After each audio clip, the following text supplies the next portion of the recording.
Middle east మళ్లీ భగ్గుమనడంతో అంతర్జాతీయంగా ముడి చమురు ధరలు ఒక్కసారిగా 4% పైగా పెరిగాయి. హర్మూజ్ జలసంధిలో ఉద్రిక్తతలు తీవ్రం కావడంతో ప్రపంచ ఇంధన సరఫరాపై ఆందోళనలు పెరిగి చమురు మార్కెట్లలో భారీ కదలిక కనిపించింది. బ్రెంట్ క్రూడ్ ధర బ్యారెల్కు $3.16 అంటే 4.16% పెరిగి $79.17కు చేరుకుంది. అదే సమయంలో WTI క్రూడ్ ధర $3.06 పెరిగి $74.47లకు ఎగబాకింది.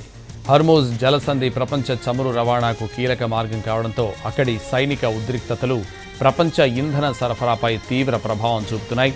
ఈ పరిణామాల నేపథ్యంలో మార్కెట్లో ఆందోళనకు గురై చమురు ధరలు ఒక్కసారిగా పెరిగాయి. ప్రస్తుతం హర్మూజ్ జలసంధిని మూసివేయడంపై ఇరాన్, అమెరికా దేశాల మధ్య తీవ్ర భిన్నాభిప్రాయాలు వ్యక్తమవుతున్నాయి. తదుపరి ఉత్తర్వులు వచ్చేంత వరకు తాము జలసంధిని పూర్తిగా మూసివేసినట్లు ఇరాన్ ప్రభుత్వ మీడియా ప్రకటించగా ఆ వాదనను అమెరికా తోసిపుచ్చింది.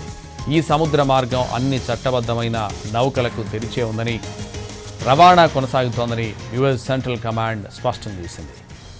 ఫిబ్రవరి 28న ఇరాన్పై అమెరికా, ఇజ్రాయెల్ సంయుక్తంగా దాడులు చేయడానికి ముందు ప్రపంచ చమురు సరఫరాలో సుమారు 20% ఈ హర్మూజ్ జలసంధి గుండానే సాగేది.